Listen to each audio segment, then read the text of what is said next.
Sir ఇక్కడ ఒక road యాక్చువల్గా లేదు, డ్రైన్ లేదు, పక్కనే వాటర్ కనెక్షన్ లేదు, అదేవిధంగా పోలు కొద్దిగా ఇబ్బందిగా ఉందంటే ఇక్కడికి చూడటానికి వచ్చాను. యాక్చువల్గా నిజంగానే ఇక్కడ రోడ్ లేదు. అయితే ఇక్కడ రోడ్డు వేయకుండా పోవడానికి కారణాలు కూడా టెక్నికల్ కారణాలు ఉన్నాయి. ఎందుకంటే ఈ రోడ్డు ఎవరైతే ఇక్కడ లేఅవుట్ వేశారో ఈ రోడ్డుని మున్సిపాలిటీకి హ్యాండ్ ఓవర్ చేయాలి. ఇప్పుడు కూడా మున్సిపాలిటీ ఏదైనా ఒక రోడ్డు వేయాలంటే వాళ్ళకి ఫస్ట్ హ్యాండ్ ఓవర్ చేయాలి.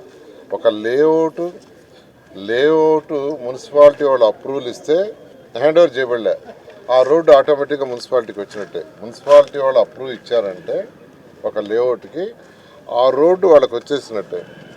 బట్ అనాథరైజ్గా వేసిన లేఅవుట్లలో మున్సిపాలిటీకి వాళ్ళు ఎల్ఆర్ఎస్ కట్టన్నా చేసుకోవాలి, లేదంటే వాళ్ళు హ్యాండ్ ఓవర్ అన్నా చేయాలి. ఈ రోడ్డుని యాక్చువల్గా ఇంతవరకు హ్యాండ్ ఓవర్ చేయలేదు.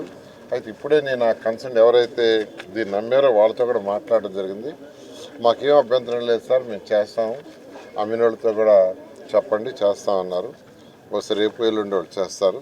దాన్ని ఇమీడియట్గా ఈ రోడ్డు డ్రైను, అదేవిధంగా ఈ పక్కన ఇంకొక రోడ్డు కూడా మసీదు ముందు ఉండే రోడ్డు డ్రైను, ఒక బ్రిడ్జ్ కూడా అడిగారు.